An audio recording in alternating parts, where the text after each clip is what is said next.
खबरों से आगे में आज शाम, एक पाकिस्तानी के लिए अमेरिका में अपनी जगह बनाना कितना मुश्किल है, मुस्तकबिल के साइंसदान खुद को आज कैसे मनवा रहे हैं, और मुल्क बदल होने वालों की कहानी सुनाता एक ईरानी अमेरिकन ओपेरा। ये है वॉइस ऑफ अमेरिका की पेशकश खबरों से आगे।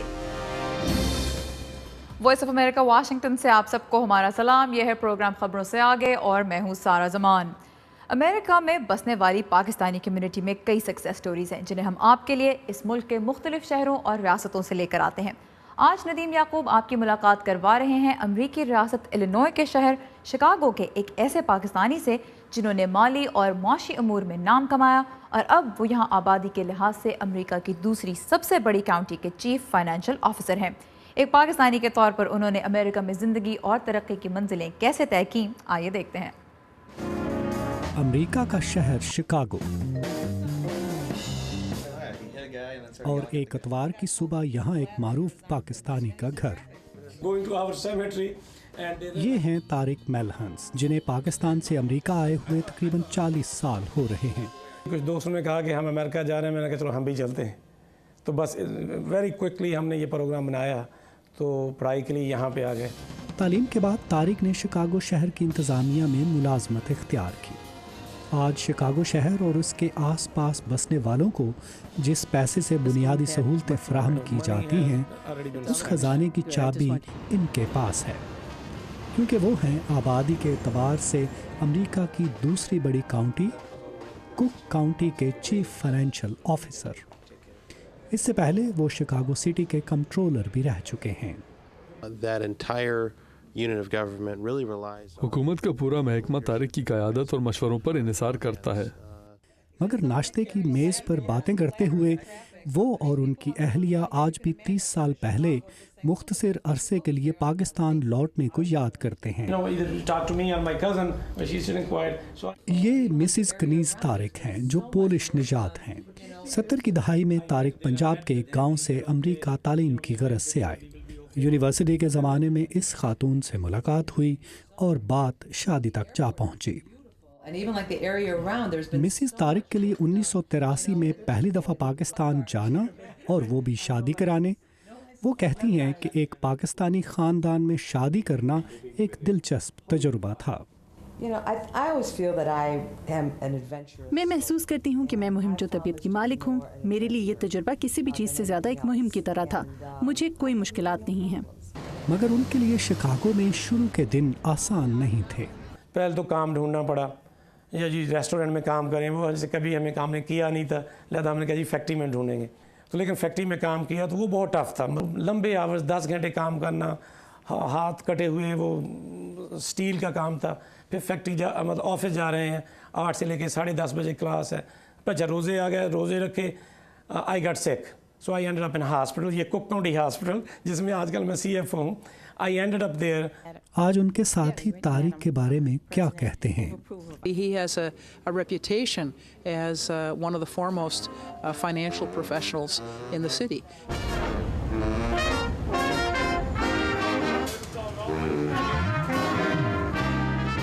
हम ये कोशिश करते हैं कि कोई ऐसा तरीका, कोई ऐसी नुदरत निकाली जाए जहाँ पे पब्लिक पे असर ना पड़े, लेकिन हम पैसा रेज कर सकें, ताकि हम अनएम्प्लॉयमेंट भी ज़्यादा ना कर दें लोगों को फायर करने के लिए।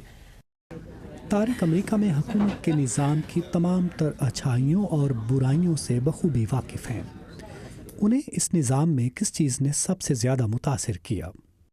कि एक छोटी सी चीज़ पास करने के लिए हमें स्पेशल बोर्ड मीटिंग कॉल करनी पड़ी, और उस पर लोगों ने, जो इलेक्टेड रिप्रेजेंटेटिव हैं, उन्होंने आपसे क्वेश्चन पूछे, विटनेस ली और उसके बाद अप्रूव किया। अपने पेशा वराना सफ़र में क्या उन्हें एक मुसलमान या पाकिस्तानी होने के नाते कभी इम्तियाजी सलूक का सामना हुआ? कोई ऐसा मसला नहीं पेश आया, सिवाय इसके कि जिस दिन मेरी अपॉइंटमेंट की है मेयर डेली ने, तो मैं पहला पाकिस्तानी या एशियन या Muslim was member of his cabinet. तो उस वक्त यहाँ के एक मशहूर जर्नलिस्ट, TV रिपोर्टर ने क्वेश्चन ये किया था कि तारिक साहब, आपके रेज़्यूमे से ये मालूम हो रहा है कि आपने कराची यूनिवर्सिटी से अंडर ग्रेजुएशन की है, तो आप पाकिस्तान से हैं। तो मैंने कहा जी मैं पाकिस्तान से हूँ। तो उसने फिर ये कहा कि मैं समझता हूँ कि आप اس کا مطلب یہ ہے کہ آپ مسلمان ہیں. تو میں نے کہا میں مسلمان ہوں. تو میرے ڈیلی کو اس وقت یہ پسند نہیں آیا, تو اس نے فوراً پریس کانفرنس بند کروا دی کہ these are discriminatory questions and no answers. Pakistan سے امریکہ تک زندگی کے سفر میں طارق کی والدہ اور پولش ساس بھی ان کے ساتھ ساتھ رہیں, اور ان کے ساتھ گزارے ہوئے دن پورے خاندان کو آج بھی یاد ہیں. میری مدر ان لا جو ہیں وہ میری والدہ کو انگلش میں پڑھ کے سناتی تھی, اور میری والدہ پنجابی میں بولتی تھیں. And they had really fun. They never fought, they never argued. I mean whatever they did never understood each other, but they live together very closely. ان کے بیٹے پاکستانی, پولش اور امریکی ثقافتوں کا امتزاج ہیں. You know, obviously he came from Pakistan to here for the education, and you know he never let anything get in the way. So you know it's a very admirable trait, you know, that I really look up to for him. He's very dedicated. Look, he came from nothing and he came here, and look at how much he's built. And it's just, I'm really proud and honored to be his son. I think he's a true inspiration and motivation. When I don't want to carry on anymore, it's 2 o'clock in the library, I think of him, and all of a sudden everything's not so bad.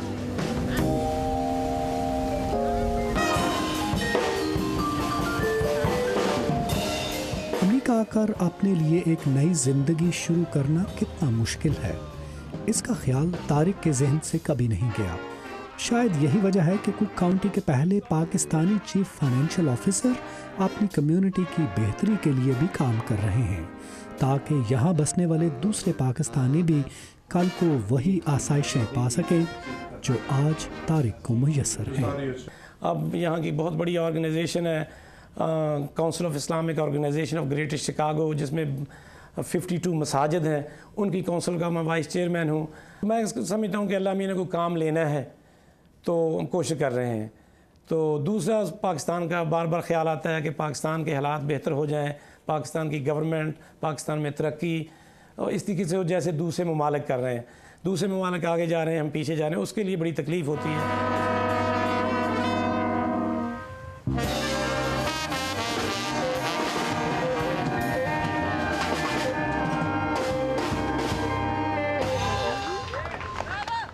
یہ تھے امریکہ میں رہنے والے ایک کامیاب پاکستانی. اب ہم لیں گے ایک چھوٹا سا بریک, جس کے بعد آپ کو ملوائیں گے مستقبل کے کچھ سائنسدانوں سے اور دکھائیں گے ان کے کچھ کارنامے. Stay with us, we'll be right back.